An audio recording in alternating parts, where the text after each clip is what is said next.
Halo guys, apa kabar Anda semuanya? Kali ini kita akan menyimak bagaimana kritikan dari Bapak Rocky Gerung kepada Presiden Jokowi. Kita langsung saja simak videonya. Bukan karena ketakcukupan waktu, melainkan karena kelebihan rencana. Dari situ, keserakahan berawal. Alam menyediakan yang cukup, kecuali dilampaui oleh ketamakan. Mantap. Yang gue dengar juga lu sering diskusi dan juga ditawari menteri, Bang. Enggak, gue nggak mau ditawarin, gue mau milih sendiri itu. Lu mau jadi apa, Bang? Jaksa Agung. Wow. Kenapa? Ya gue mau tangkap semua orang. Siapa yang orang pertama yang akan lu Ya tangkap? Jokowi lah. Emang Jokowi jahat ya, Bang? Ya?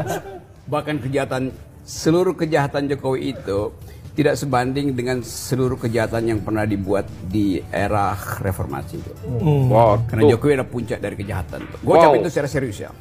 Jadi bandingkan yang diperlukan segini, yang tersedianya segini. Dan itu menunjukkan bahwa memang dari awal bukan IKN yang jadi prioritas APBN Pak Prabowo. Jadi kalau kita bilang ya ada perbedaan atau bahkan mungkin ada pertentangan, itu pasti terjadi tuh. Jadi Pak Jokowi tidak perlu lagi membangga-banggakan IKN karena pasti akan dibatalkan oleh pemerintahan Pak Prabowo. Saya sebut dibatalkan karena secara anggaran udah pasti batal tuh. Bahwa itu dilanjutkan, pasti dilanjutkan. Tapi perlu mungkin 30-40 tahun atau mungkin ya 50 tahun. Jadi kalau berpikir bahwa Pak Prabowo sebagai presiden akan berkantor di IKN, nah itu sebetulnya hoax. Jadi kalau IKN itu tidak dilanjutkan pembangunannya, lalu itu jadi tempat apa guys? Di terbengkalai gitu aja mungkin ya? Dasar pikiran rasional, Nggak bukan untuk menyatakan bahwa Jokowi mangkrak. Ya memang pasti mangkrak. Kan sebetulnya ambisi itu yang dulu saya terangkan bahwa semua ambisi politik Pak Jokowi akan dibatalkan oleh apa? Oleh oposisi, oleh orang yang benci pada Jokowi, oleh mereka yang sinis pada pembangunan. Bukan. Seluruh ambisi Pak Jokowi tentang IKN akan dibatalkan oleh APBN. Kan itu intinya. Jadi oleh ambisi anggaran. politik boleh aja, tetapi rasionalitas ekonomi akan mengarahkan ambisi itu masuk jurang. Gampangnya begitu.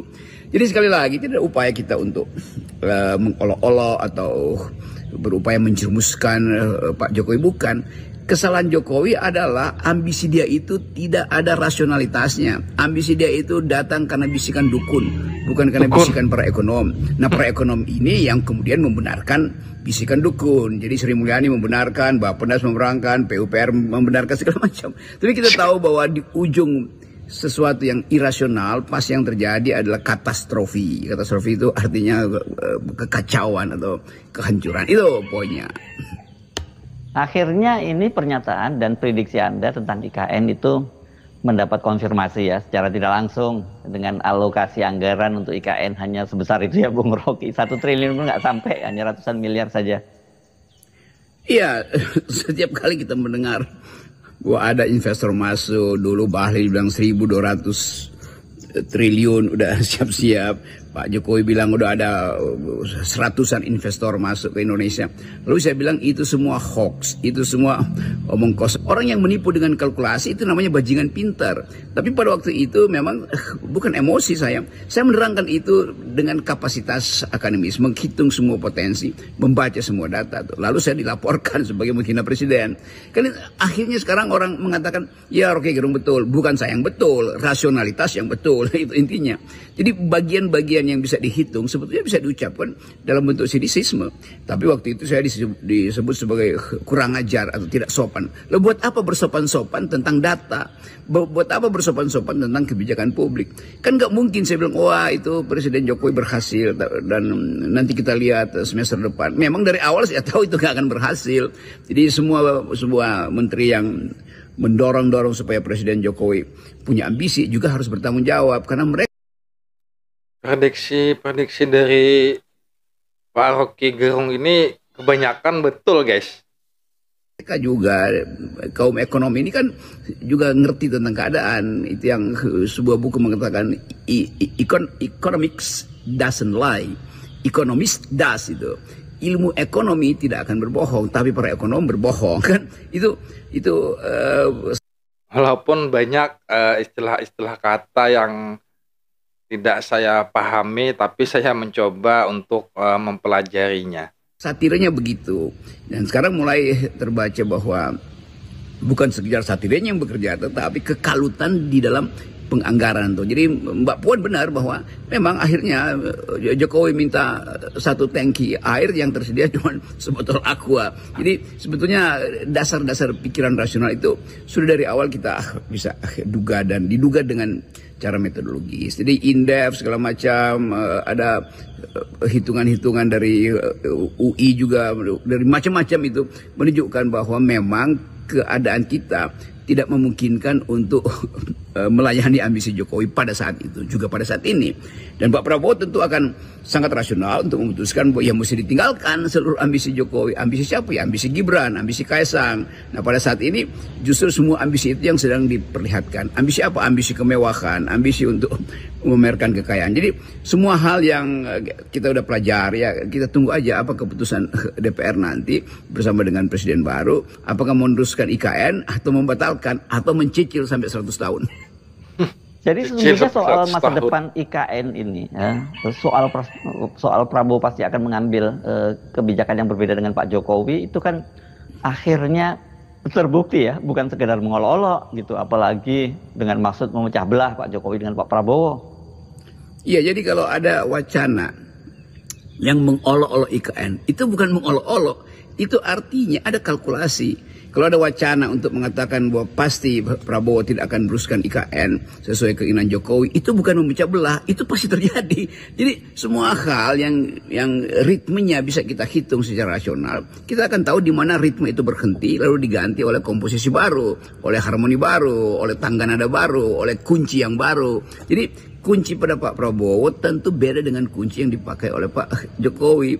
Kenapa begitu? Karena kesulitan ekonomi, karena tuntutan prioritas. Jadi semua hal yang ya sensasional itu akhirnya berhenti karena dituntut yang rasional. Pada zaman Pak Jokowi seluruh buzzer, follower, tukang survei segala macam itu bergerombol di sekitar beliau untuk ya dapat remah-remah dari hasil-hasil survei itu, dibayar pasti mahal. Tapi kemudian orang masuk pada semacam kalkulasi rasional. Apa mungkin semua yang diucapkan dengan bagus oleh statistik itu bisa dikatakan faktual? Kan fakta itu artinya membandingkan apa yang diinginkan dengan kondisi per hari ini tuh. Bukan dengan kondisi yang akan datang. Ya kita bisa bilang nanti kita akan masuk surga semua. Iya, karena kita nanti semua akan berbuat baik. Iya kalau kita semua berbuat baik. Tetapi buat apa ada surga, ada neraka kalau semua orang berbuat baik? Kan itu dasarnya. Jadi maksud Anda ini masuk neraka gitu? Enggak, bukan maksud saya Perumpamaan. itu jadi neraka. Tetapi kemampuan untuk menghitung, kemampuan untuk berpikir rasional, kemampuan untuk jujur pada kalkulasi ilmu pengetahuan, itu yang menunjukkan ini bangsa yang berpikir. Jadi bayangkan misalnya bertahun-tahun, 3-4 tahun ini soal IKN itu dirumuskan macam-macam. Teman-teman masyarakat adat di Kalimantan akhirnya juga mengerti bahwa ada perusakan lingkungan, bahwa kalkulasi ekonomi tidak akan menghasilkan semacam euforia bahwa akan ada pertumbuhan di IKN tuh. Jadi semua ini terjadi karena Jokowi berbohong. Seandainya dari awal Pak Jokowi menerangkan bahwa teman-teman di Kalimantan tidak terlalu bergairah, jangan terlalu bergairah karena kita masih mencicil utang luar negeri sehingga pembangunan IKN belum bisa mungkin menghasilkan kesejahteraan di Kalimantan. Kalau itu diucapkan secara jujur, tidak akan ada seri protes habis-habisan lalu antar kelompok masyarakat itu akhirnya berselisih hanya karena IKN. Sekarang mulai terlihat bahwa IKN itu adalah semacam mitologi sebetulnya, bukan mitologi, mitos yang hendak dipamerkan oleh Presiden Jokowi. Pertanyaan publik itu ya Bung Rocky, saya kira ini pasti yang banyak muncul di benak mereka. Mengapa sih Anda terkesan selama ini selalu sinis dengan pernyataan maupun program-program Pak Jokowi? Oke, tentu tidak ada orang yang sinis pada semua hal yang masuk akal tuh. Jadi kalau bahkan Pak Jokowi dari 3-5 tahun lalu mengatakan saya akan membuat ekonomi tumbuh 10%, bohong. Saya akan membuat mobil nasional, bohong. Udah, semua itu oke, kita anggap aja itu semacam janji politis. Tetapi janji yang tidak diucapkan pun akhirnya hendak diambisikan. IKN itu tidak pernah diucapkan sebagai janji politik Pak Jokowi. Tetapi seandainya pun janji itu tidak diucapkan, tetapi kemudian diajukan dan masuk akal, oke, kita dukung. Jadi bahkan kalau Pak Jokowi mau bikin stairway to heaven atau pakai menara bubble melalui Led Zeppelin misalnya itu, jadi pakai balon udara aja itu untuk bikin untuk mencapai stairway to heaven, tetap dia mesti dihitung secara rasional. Jadi sekali lagi mimpi-mimpi para politisi atau mimpinya rejim Jokowi ini sudah membatalkan ide tentang keadilan sosial, karena itu menyedot banyak sekali anggaran yang pada akhirnya mangkrak. Jadi kita mesti terangkan bahwa tentu Pak Prabowo akan menghitung ulang, tapi dengan kalkulasi yang rasional. Di tim Pak Prabowo banyak betul ekonomi yang pintar, dan kepintaran itu harus juga didasarkan pada pertimbangan etis. Jadi berhentilah menganggap bahwa masyarakat sipil atau beberapa intelektual akademisi sedang mengobok-obok Jokowi. Bukan, Jokowi diobok-obok sendiri oleh kegagalan berpikir dia, yaitu tidak mampu membayangkan bahwa APBN itu intinya adalah keseimbangan rasional antara kemampuan kita untuk membiayai dan ambisi untuk memamerkan. Kira-kira itu 0%-nya di situ. Jadi salam akal sehat, Bung Rocky. Jadi seperti kata Pak Rocky Gerung tadi, EKN bakal akan tidak dilanjutkan oleh pemerintahan Bapak Presiden Prabowo karena terkait APBN yang tidak mungkin akan melanjutkan itu, karena seperti perumpamaan tadi, perlu satu tangki air tapi yang didapat hanya satu botol air mineral. Itu perumpamaannya itu sangat jauh banget kayaknya ya guys. Jadi sangat tidak mungkin untuk melanjutkan IKN dalam kondisi negara saat ini. Dan mungkin pada saat pemerintahan Bapak Prabowo, IKN ini akan dihentikan pembangunannya. Kira-kira begitu. Saya berharap semoga saja Bapak Presiden terpilih, yaitu Bapak Prabowo, bisa memajukan Indonesia ini lebih maju, lebih aman, lebih tertib, lebih sejahtera, dan lebih damai lagi guys. Oke, bagaimana menurut Anda? IKN tidak akan dilanjutkan lagi pembangunannya karena terkait masalah anggaran atau dana yang tidak memungkinkan guys. Silahkan tulis tanggapan Anda di dalam komentar. Mungkin sampai di sini video kita kali ini. Mohon maaf kalau ada kesalahan. Sampai jumpa di video selanjutnya. Wassalamualaikum.